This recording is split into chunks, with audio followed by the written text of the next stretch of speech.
एलियोस को देख के एमा सोचती है नहीं, ऐसा नहीं हो सकता। एलियोस को यहाँ नहीं होना था और फिर भी वो मेरे सामने खड़ा है। मेरा माइंड बहुत सारे क्वेश्चन से भर गया है, बट बहुत सारी चीज़ें हुई आज और उसकी वजह से मैं बहुत थकी हूँ। तो जब वो मुझे अपनी जेंटल स्माइल के साथ देखता है, कुछ फ़र्क नहीं पड़ता सिचुएशन कुछ भी हो, मैं अपने आप को स्माइल करने से रोक नहीं पाती और बोलती है एलियोस और उसे पोक करती है और बोलती है मैं उसे टच कर सकती हूँ। एलियोस बोलता है वेल ऑफ कोर्स। तभी एमा उसे हग कर लेती है और बोलती है ये गर्म है और ये सैंड, तुम सच में एलियोस हो। एलियोस हंसने लगता है और कहता है तुम्हें लगा तुम सपना देख रही हो, ये क्यूट है। क्यों, क्या इसलिए कि तुम मुझे देखना नहीं चाहती थी? एमा बोलती है नहीं, बिल्कुल नहीं, वो बस ये इतना अच्छा है कि मुझे विश्वास नहीं हो रहा था। बट तुम यहाँ क्यों हो? क्या तुमने ये ट्रिप सीक्रेटली ज्वाइन कर ली थी मुझे सरप्राइज़ करने के लिए? एलियस बोलता है हाँ, सही कहा, मुझे लगा मुझे कम से कम एक बार तो तुमसे अपने बर्थडे पर मिलना चाहिए। और अपना हाथ पीछे करता है। एमा उसे देख लेती है और बोलती है अच्छा। एलियस बोलता है एनीवेज, ये तुम किसकी जैकेट पहनी हो? एमा बोलती है मेरे एक फ्रेंड ने मुझे पहनने दी थी। एलियस बोलता है अच्छा, ये गंदी है, क्या तुम इसे उतार सकती हो? एमा बोलती है ओके और एलियस जैकेट ले लेता है। एमा बोलती है तुम इसका क्या करोगे? एलियस बोलता है मैं इसे रखूँगा और अपना हाथ पीछे करता है। एमा बोलती है मुझे ये वापस करनी है। एलियस बोलता है इसकी कोई ज़रूरत नहीं है, मैं तुम्हारे बदले कर दूँगा वापस। एमा बोलती है बट तुम उस पर्सन को जानते नहीं हो। एलियस बोलता है तो मुझे बता देना वो कौन है, मुझे ये नहीं पसंद कि तुम इतना क्लोज किसी और लड़के के हो। एमा सोचती है ये ऐसे एक्ट क्यों कर रहा है, मुझे इस जैकेट को यूहान को वापस करना है बिना चीज़ों को कॉम्प्लिकेटेड करे। तो फिर मेरे पास कोई चॉइस नहीं है और उससे जैकेट छीन लेती है, जिसे देखकर एलियस शॉक हो जाता है और बोलता है एमा तुम्हें ये जैकेट इतनी ज़्यादा चाहिए थी? एमा बोलती है नहीं, ऐसा नहीं है, ये इसलिए क्योंकि तुम अजीब एक्ट कर रहे थे। देखो मुझे पता है इसका ओनर एक लड़का है, बट ये सिर्फ एक जैकेट है, इसमें जेलस होने वाली कुछ बात नहीं है।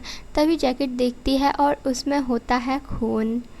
एमा सोचती है खून और याद करती है कि उसने हक किया था एलियोस को और फिर एलियोस ने जैकेट उतरवा दी थी। तभी एमा एलियोस का हाथ पकड़ के उसकी हुडी ऊपर करके चेक करती है और उसमें होता है ब्लड। वो बोलती है तुम्हें चोट नहीं लगी है, तो फिर ये खून कहाँ से आया? एलियोस बोलता है ये तो बस पेंट है, तो इसके बारे में चिंता मत करो और अपना हाथ पीछे करता है।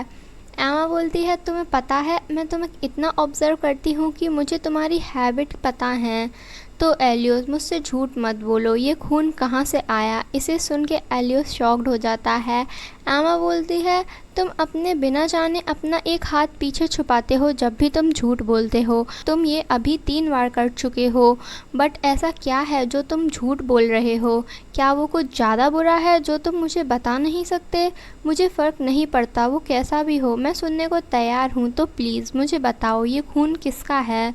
तुमने आखिर किया क्या है? एलियोस अपने घुटनों पर गिर जाता है और एमा को पकड़ के बोलता है एमा क्या तुम मुझसे गुस्सा हो? प्लीज़ मुझसे गुस्सा मत हो, मैं नहीं चाहता कि तुम मुझे इस तरह के फेस से देखो। एमा बोलती है मैं समझ गई, मुझे छोड़ो पहले, अगर तुम मुझे इस तरह से पकड़ोगे तो मैं क्लियरली कुछ भी सोच नहीं पाऊंगी। और सोचती है मैंने उसका ऐसा एक्सप्रेशन कभी नहीं देखा, इसे ऐसा देखने में बहुत हर्ट हो रहा है। और बोलती है मैं तुमसे गुस्सा नहीं हूँ, मैं बस वरीड हूँ और कंफ्यूज हूँ, तो हॉनेस्ट होके मुझे सब बताओ। एलियोस उसका हाथ पकड़कर बोलता है आई एम सॉरी और उसके हाथ पर किस करते हुए बोलता है मैं तुमसे अब कभी झूठ नहीं बोलूँगा, मैं प्रॉमिस करता हूँ। मैं बस और बर्दाश्त नहीं कर पाया तुम्हें दर्द में देखना, मुझे देखा नहीं गया।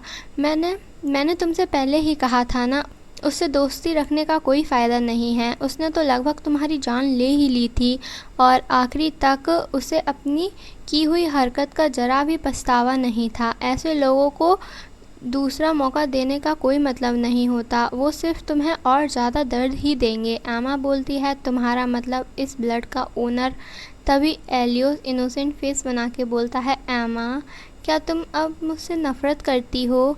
प्लीज़ मैं तुमसे भीख मांग रहा हूँ, प्लीज़ मुझसे नफ़रत मत करो, मैं रुक जाऊँगा अगर तुम चाहती हो तो। और क्रीपी वे में बोलता है, वैसे भी मैंने ये सब तुम्हारे लिए ही किया है। मैंने तुम्हें बताया था ना, मैं किसी को भी मार सकता हूँ जो तुम्हें हर्ट करेगा। एमा बोलती है, तो उस दिन तुम सीरियस थे? तभी यूहान बोलता है, एमा। एमा सोचती है यूहान की आवाज़। यूहान बोलता है, तुम कहाँ हो एमा? और एक डोर देखता है। तभी एलियोस उठने लगता है। एमा बोलती है, रुको, जल्दबाजी मत करो, अभी तुम्हें छुपना होगा। यूहान बहुत शार्प है, उसे तुम पर शक हो जाएगा। तभी यूहान गेट खोल देता है और बोलता है, तुम फ्लोर पर क्या कर रही हो? एमा जैकेट पकड़ते हुए बोलती है, कुछ भी नहीं, मैं बस गिर गई थी। और जैकेट अपने पीछे छुपाने लगती है, जिसे यूहान देख लेता है। एमा बोलती है, एनीवेज तुम मुझे क्यों ढूंढ रहे थे? यूहान बोलता है, सोफ़ी को किसी ने चाकू मारा है, बट हमें नहीं पता वो किसने किया है।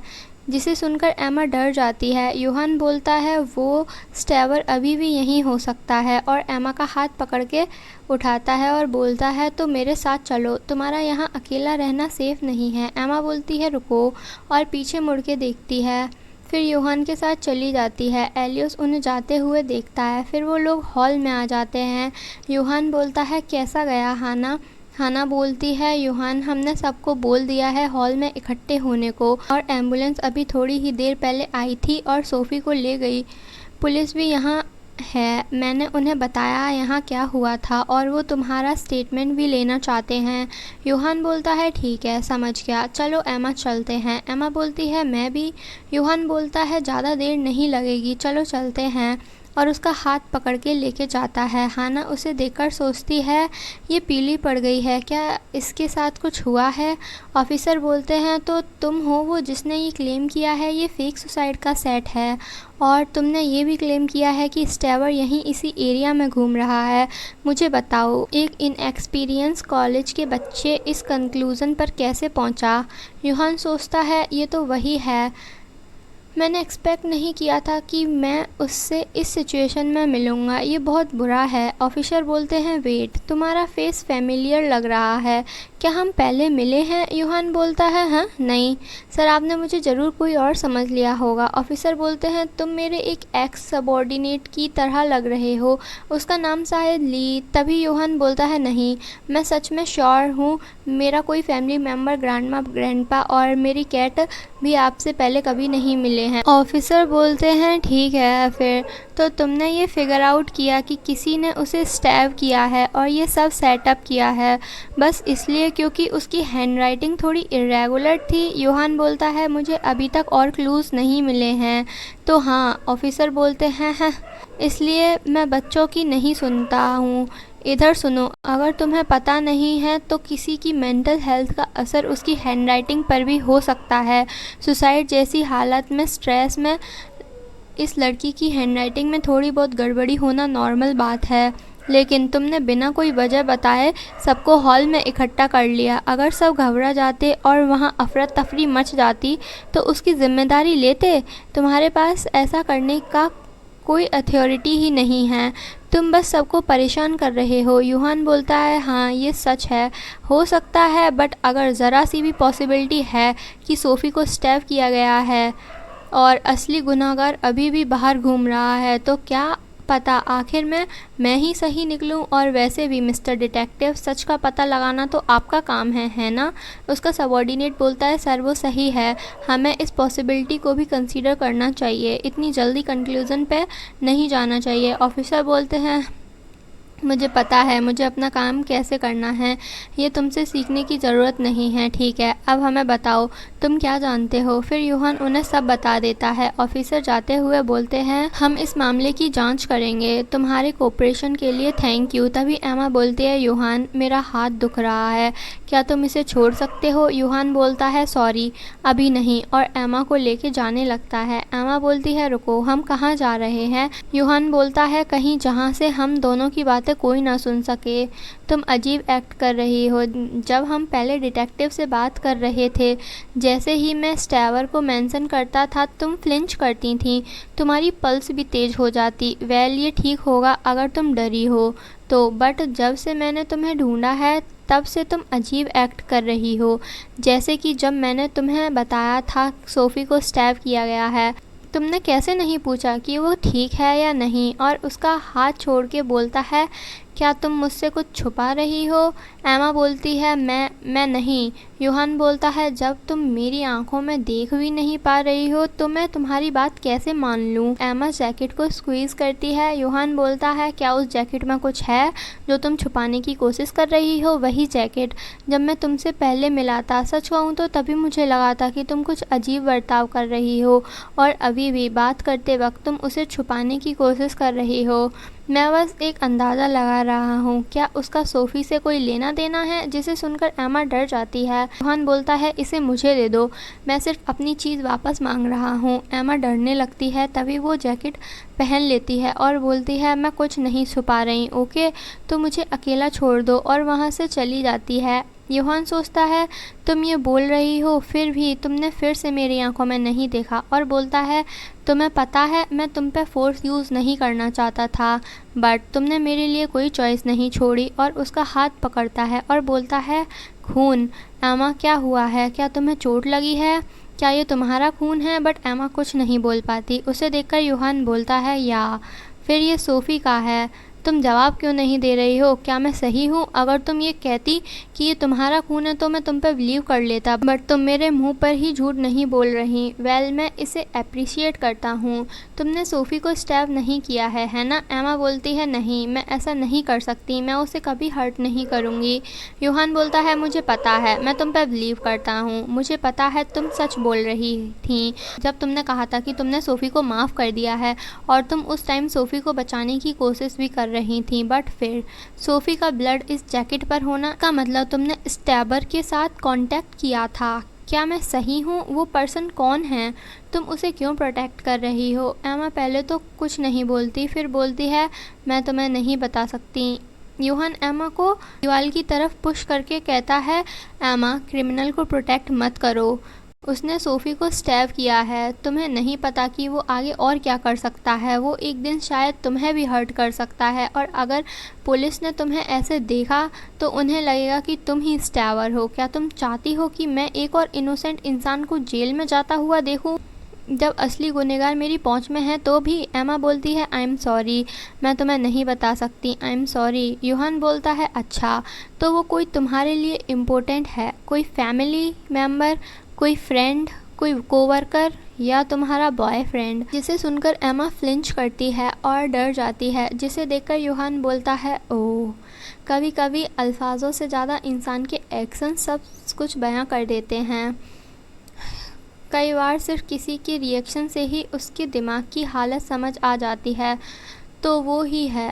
तुम्हें समझना वाकई बहुत आसान है। एमा बोलती है, रुको, तुम कहाँ जा रहे हो? यूहान बोलता है, और कहाँ? पुलिस को बताने। मुझे कम से कम पता तो है तुम्हारा बॉयफ्रेंड कहाँ काम करता है। अब इससे आगे पुलिस हैंडल करेगी। एमा उसका हाथ पकड़ के कहती है, रुको, पहले बात करते हैं। यूहान बोलता है, बात करने को कुछ बचा नहीं है, मैं ये तुम्हारे लिए कर रहा हूँ। तभी एमा चिल्ला के बोलती है, वो मेरी गलती थी। यूहान शॉक हो जाता है और पीछे मुड़ता है। एमा बोलती है, ये सब मेरी गलती थी, जो भी उसने किया, ये क्योंकि मैं हर्ट होती रहती थी। मैं बहुत कमज़ोर हूँ, जो अपने आप को प्रोटेक्ट भी नहीं कर सकती। वो बस मेरी हेल्प कर रहा था। और रोते हुए बोलती है, उसने मुझे पहले ही सच बताया था, बट मैंने उसे सीरियसली नहीं लिया था। और याद करती है जब उसने बोर्ड में बताया था, फिर प्रोफेसर रूपर्ट वाले केस में बताया था, फिर हाना वाले केस में बोला था कि वो तो बस एक स्ट्रेंजर है, तुम उसकी इतनी केयर क्यों करती हो? और बोलती है, अगर सिर्फ मैंने उस पर पहले ध्यान दिया होता, वो मुझे हमेशा हिंट देता था, बट मैं काफ़ी बेवकूफ़ थी उसे समझने के लिए। ये सब मेरी गलती है। यूहान बोलता है, तुम ये क्या बोल रही हो? और याद करता है। एमा बोलती है, मैंने कुछ भी गलत नहीं किया, मैं कभी नहीं चाहती थी कि ये सब हो, इसमें मेरी कोई गलती नहीं है। गलती उन लोगों की है जिन्होंने ये सब बुरा किया। तुम समझे हो ना, इसमें तुम्हारी भी कोई गलती नहीं है। इसे याद करके योहान बोलता है, मुझे छोड़ो। एमा रोते हुए बोलती है, योहान प्लीज़ योहान। योहान बोलता है, मैंने कहा मुझे छोड़ो। एमा उसे छोड़ देती है। फिर योहान वहाँ से चला जाता है। फिर एमा रोने लगती है। योहान जाते हुए सोचता है, मुझे ऐसा नहीं करना चाहिए था। मुझे पता है कि वो कंफ्यूज है और मुझे उसकी हेल्प करनी चाहिए इसे रियलाइज़ करने में, बट मैं बहुत गुस्सा हूँ। मुझे ऐसा फ़ील हो रहा है जैसे मुझे धोखा दिया गया है, क्योंकि जिस इंसान ने उन अल्फाजों से मुझे बचाया था, आखिर में वही उन पर खरा नहीं उतर सका। मुझे अफ़सोस है कि मैंने अपने जज्बातों को अपने ऊपर हावी होने दिया, लेकिन सबसे बड़ा अफ़सोस मुझे इस बात का है कि उस वक्त मैंने उसे अकेला छोड़ दिया। और पीछे देखते हैं, वहाँ एमा नहीं होती है। ये पार्ट यहीं पर ख़त्म होता है। मिलते हैं नेक्स्ट पार्ट में, और वो नेक्स्ट पार्ट होगा इस सीज़न का सेकंड सीज़न का लास्ट पार्ट, और हमें पता चलेगा कि वो डीपेस्ट सीक्रेट क्या है। तो और ये तो पार्ट सबसे अच्छा था ही, और अगला पार्ट तो और अच्छा होने वाला है। तो मिलते हैं नेक्स्ट पार्ट में, तब तक के लिए bye bye. Thanks for watching.